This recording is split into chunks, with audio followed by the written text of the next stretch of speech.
मिलते हैं वो आपने शायद दिल्ली में रहते नहीं थे। लोग कहते हैं जैसे लैंटाना का पौधा हो गया, तो बहुत लोगों ने पॉइंट आउट किया कि आपकी छत पे लैंटाना का पौधा है, वो इन्वेजिव है। तो लेकिन मुझे पसंद है, उसमें तितलियाँ बहुत आती हैं और वो मेरी सब्जियों के लिए बहुत इम्पोर्टेंट है। जहाँ तक रही बात सर की, तो मैं कल सर की एक वीडियो देख रहा था, उसमें सर ने नंबर्स बताए थे। आपने आपके वहाँ पर कितनी ट्रीज का पर नंबर 14 लाख पेड़ दिल्ली में अभी तक सर ने लगाया, और उन्हीं पेड़ों की वजह से हम अपने बैंगन लगा सकते हैं। आप टमाटर तो नहीं, आप भिंडी लगा सकते हैं, आप कॉर्न लगा सकते हैं। छोटे से ग्रो बैग में कॉर्न लगेगा। आप पुदीना लगा सकते हैं, आप धनिया लगा सकते हैं, आप हल्दी लगा सकते हैं, आप बहुत कुछ लगा सकते हैं। और इसी अगर आपके पास एक बड़ी टेरेस है तो आप इसको एक्सपोनेंशियली एक्सपैंड कर सकते हैं। हम अपनी 500 स्क्वायर फीट के टेरेस से इतने घिया निकाल लेते हैं कि हमारे जो प्लम्बर आते हैं वो छत पर पाइप कभी ठीक करने आए तो वो हमेशा पूछते हैं कि हम बिहार में रहते हैं, हमारा गांव है, हमारे पास ज़मीन है, लेकिन हमारे लौकी कभी नहीं निकलती जितनी आपकी लटक रही है। तो देखिए, नॉलेज इज़ पावर, और वही नॉलेज हम लोगों को स्प्रेड करनी है, हम लोगों को आपस में बांटनी है। और अजीत का जो ग्रुप है वो एक बहुत इंपॉर्टेंट काम कर रहा है हम लोगों को साथ लाने का। 1.2 मिलियन मेंबर्स का ग्रुप होना बहुत बड़ी बात है। वर्ल्ड का बिगेस्ट ग्रुप गार्डनिंग का ये ओन करते हैं, बहुत बड़ी बात है। और अगर आप लोग यहाँ आए हैं तो वो उसी रीज़न की वजह से आए हैं क्योंकि आपको जोड़ने के लिए एक ऐसा ग्रुप है। और ऐसे ही नॉलेज बांटते रहिए। और मैं तो ये चाहूँगा कि आप लोग भी इंस्टाग्राम पे कुछ ना कुछ अपने एक्सपीरियंसेस शेयर करना ज़रूर शुरू करिए। ग्रुप में तो आप लोग करते ही हैं, लेकिन अपने अपने अकाउंट से भी शेयर करना शुरू करिए। उससे क्या होगा, उससे हमारी आगे की जनरेशन इंस्पायर होंगी, हमारे बच्चे इंस्पायर होंगे, हमारे कलीग्स इंस्पायर होंगे, हमारे नेबर्स इंस्पायर होंगे। अब नेबर्स की बात करें तो मैंने जब से अपनी छत पर सब्जियां लगानी शुरू करी हैं, एंड एविडेंस इज़ एवरीथिंग। जब शुरू में शुरू करा तो सब लोगों ने कहा अरे कुछ आता भी है, फिर लोगों ने देखा अरे इसमें तो कद्दू लटक रहे हैं, इसमें तो लौकी लटक रही है, इतने टमाटर। अब हमने सर्दियों में 15 किलो चेरी टमाटर अपनी छत से निकाला और उसकी प्यूरी बना के हमने सेव कर ली।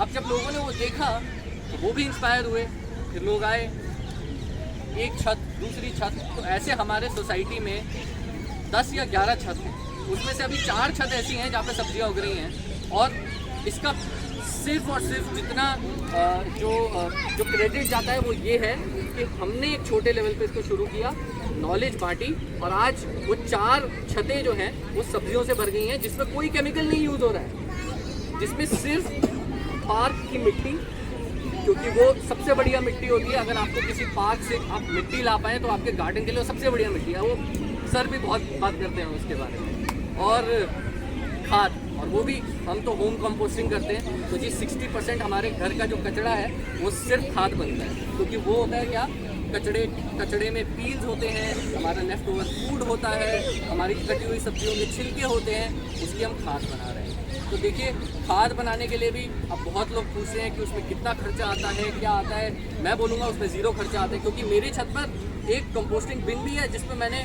4000 रुपये खर्चे हैं, लेकिन एक जुगाड़ का कंपोस्टर भी है जिसमें मैंने 0 पैसे खर्च करें।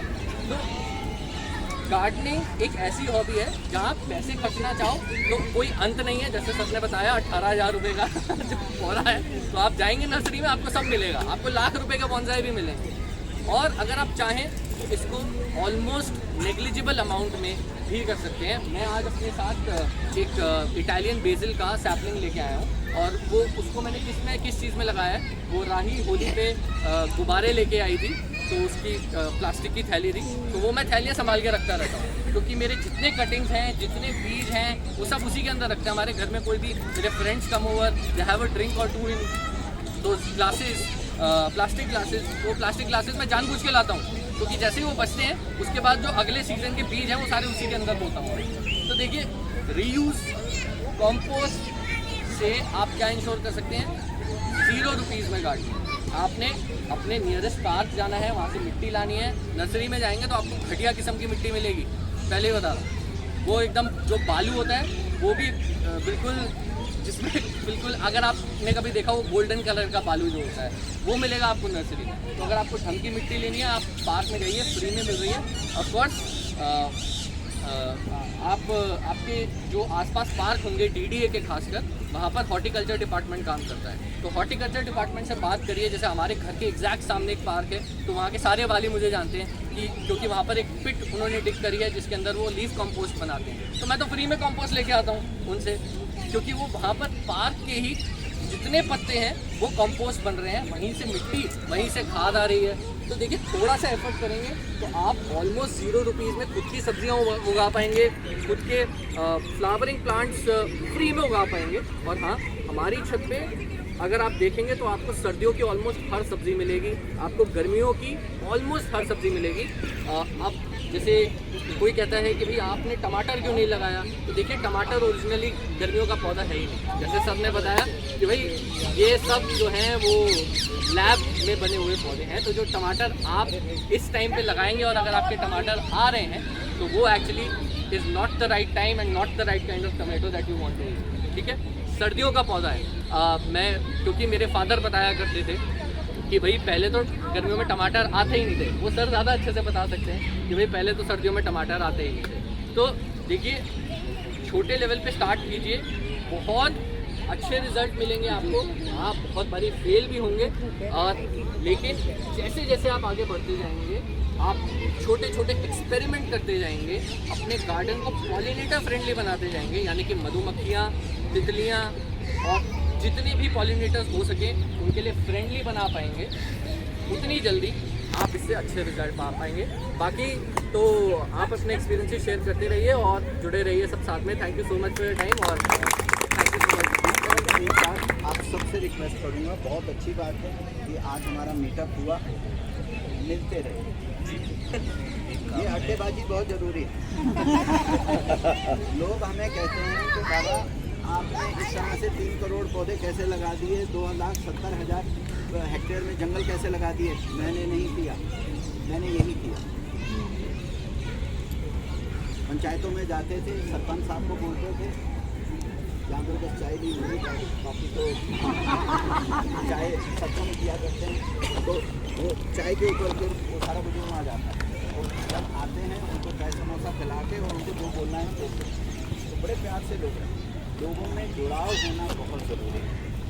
आखिरी बात कहूँगा, जो भी चीज़ चल रही है ये क्लाइमेट चेंज के नाम पे, जो भी चीज़, प्लीज़ अंडरस्टैंड, सरकारें कुछ नहीं कर सकती। सरकारें कैसे करें? वो 5 साल के लिए आती हैं, वो एक प्राइवेट लिमिटेड कंपनियां हैं, वो अपना प्रॉफिट कमाती हैं और अपना खाते हैं। वो भी एक धंधा है, वो भी एक बिजनेस है। ये हमारी ज़मीन, हमारा देश, हमारी नदियाँ, हमारे पास, हमारे बच्चे, हमारी आगे बढ़ते, हमें परवाह करनी है। और home gardening is one of the very first steps जहाँ से वो संस्कार बनना शुरू होता है। बिल्कुल, चैरिटी बिगिंस एट होम, ऐसे कहते हैं। और बहुत ज़रूरी है, अजीत को बहुत बहुत मुबारकबाद दूँगा कि उसने ये सब चीज़ें करी। ये मीटअप का थोड़ा मैम ने क्रिएट किया है। Thank you so much. मिलते रहिए, है ना, इसके पीछे पड़ जाइए तो बोलो भाई अगली बार कब मिलना है, कहाँ मिलना है। सिर्फ लोधी गार्डन में क्यों, हम इतने सारे पार्क्स हैं, नेहरू पार्क है, महावीर है, बुद्धा जयंती पार्क है, वहाँ पर मिल सकते हैं। सीपी में सेंट्रल पार्क है, वहाँ मिल सकते हैं, किसी भी घर पे मिल सकते हैं। हाँ, वहाँ पर हमारे यहाँ पर 99 साइट्स हैं दिल्ली एनसीआर, जिसके अंदर 26 जंगल है। आप लोगों को तो पता ही नहीं है, आपको ज़्यादा उस चीज़ को डालते नहीं होंगे। तो क्या है, वो फिर सरकारी बैंक में जो है पीछे पड़ जाते हैं कभी कभी आपको। अच्छा, और दूसरी बात रिस्पॉन्सिबिलिटी है, हमारी रिस्पॉन्सिबिलिटी है आपके साथ अपने एक्सपीरियंसेस शेयर करना। जो हम सीख रहे हैं, जो पीपल बाबा सिखा रहे हैं, जो हम खुद सीख रहे हैं अपने एक्सपेरिमेंट से, वो आपके साथ शेयर करते रहना ताकि आप उसको आगे शेयर करें। Thank you so much. और हाँ, अजीत ने अभी कुछ वेजिटेबल के बीज आप लोगों के लिए, सबके लिए अरेंज करे हैं। तो थोड़ा सा गर्मी बढ़ रही है, 5 मिनट रुकेगा। अजीत ने ऑन द वे रास्ते में कि हमारी जो दूध की थैलियाँ हैं, सर ने एक रिक्वेस्ट डाली थी फेसबुक पे कि जितनी दूध की थैलियाँ होती हैं उनको साफ करके पैक करके सर को कोरियर कर दिया जाए, ताकि उनमें जितने भी नए सीडलिंग प्लांट्स वगैरह सब वो उस पर लग सके, क्योंकि नर्सरी के लिए ये बहुत ज़रूरी है।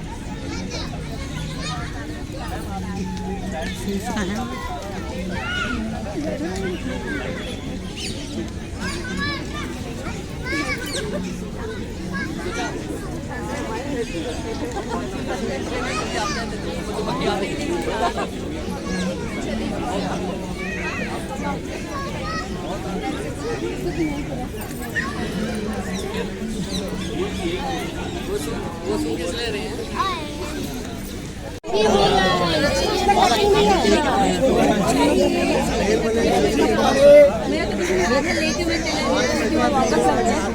पौधों की लूटमार हो रही है यहाँ पे सब।